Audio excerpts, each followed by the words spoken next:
আজ ঘুম থেকে উঠে আমার সাথে এটাই ঘটাচ্ছিল। ভাই ফাইনালি আমার মেন চ্যানেলে 9 লাখ সাবস্ক্রাইবার কমপ্লিট হয়ে গেল ভাই। তাই তাড়াতাড়ি করে উঠে বাবা মহাদেবকে থ্যাংক ইউ জানাল, কারণ আমি যদি আমার সুখ দুঃখ কারোর কাছে শেয়ার করে থাকি সেটা হলো একমাত্র ইনি। এই ছবিটি আমি নিজের হাতেই এঁকেছি, পারলে একটু আমার হাতের প্রশংসা করে দিও। আজকে সেই অ্যাচিভমেন্টের গোড়ায় দাঁড়িয়ে আছি, যেখানে পৌঁছানোর জন্য আমি এতদিন খেটেছি, এতদিন অপেক্ষা করেছি। আর মাত্র 1 লাখ, মাত্র 1 লাখ ভাই, বিশ্বাস করতে পারছি না। চলো আজকে তোমাদের আরেকজনের সঙ্গে আলাপ করা, এর নাম রিক, আমার ভাইপো। প্রথমে এর কথাগুলোই শোনো। 50 মিনিট হয়েছে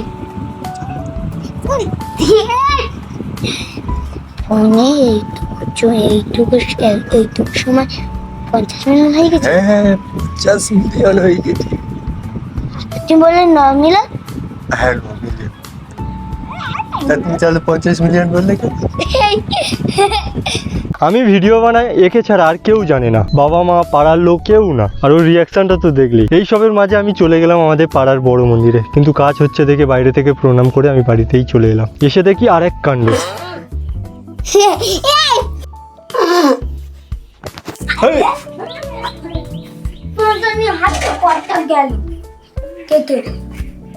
কতটা কেটেছে দেখবো।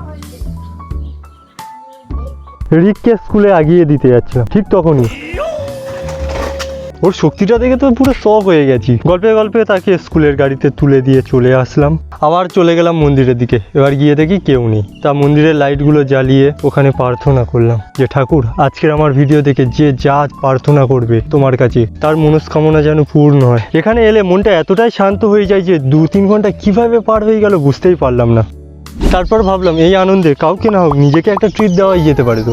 কিন্তু মানিব্যাগের সঙ্গে বাজেট মিটিংয়ে বসতেই সিদ্ধান্ত হলো সেলিব্রেশনটা বিস্কুট দিয়েই চালানো যাক। আর এদিকে আকাশে ওয়েদারটাও খারাপ হতে থাকলো, বলতে না বলতে বৃষ্টিও আরম্ভ হয়ে গেল।